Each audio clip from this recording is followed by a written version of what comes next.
It's Wednesday, February 15th. This is News 8 Now, and I'm Nina Burns. We begin with a big weather event moving into the area. Meteorologist Andrew Stutzke is here to tell us what we can expect today and how you can prepare for tomorrow. Hi there, Nina. We had some strong winds across much of the region in the last 24 hours, but now we're waiting for our next winter storm to arrive.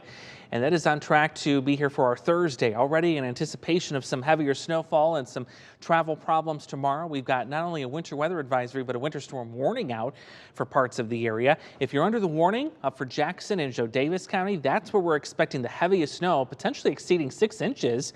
Meanwhile, for the rest of us, we're on track to receive anywhere between 1 to perhaps as much as 3 to 6 inches of snow, depending on where you live. And let me show you how that's going to play out here as I take you through Future Track. The heaviest snow band stretching from Iowa City through Maquoketa, Galena, Dubuque. That's where we're expecting 6 inches or more. The rest of the area in purple there, lighter purple, 3 to 6 inches for the Quad Cities and lighter amounts to the south. So that snow will take a while to get here. I don't expect it to start until well after midnight, but it will continue throughout much of our Thursday. And again, piling up to quite a bit, especially north of the Quad Cities.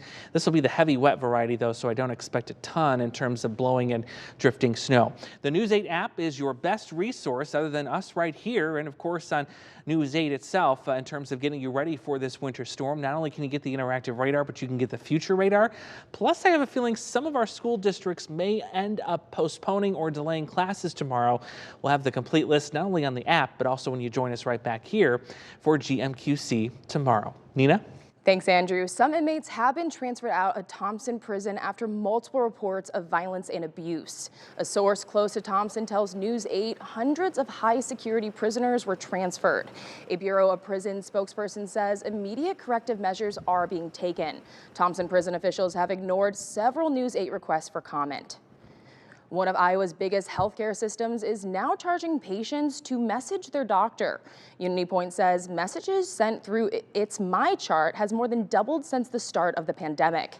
New prescriptions, new symptoms, changes in long-term conditions, or questions that require time for a doctor to review your chart might be billed. According to the hospital, patient calls to provide will be billed to an insurance and say this growing demand for messaging shows how healthcare is evolving.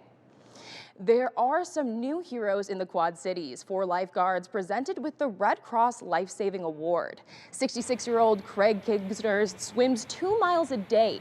He was getting recertified as a lifeguard in that very pool when his heart stopped beating.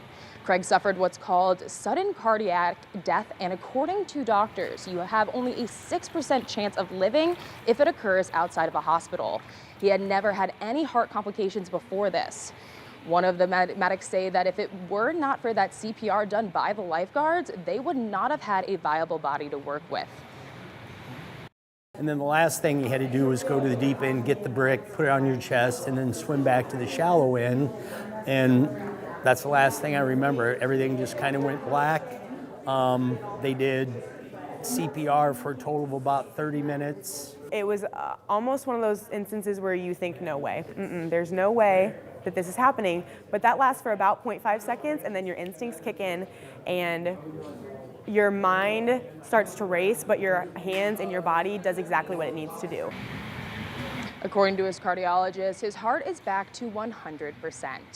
That's all the time we have for News 8 Now, but be sure to stay connected online when you aren't in front of your TV. WQAD.com and our News 8 app for Apple, Android, Roku, and Fire TV are available at any time.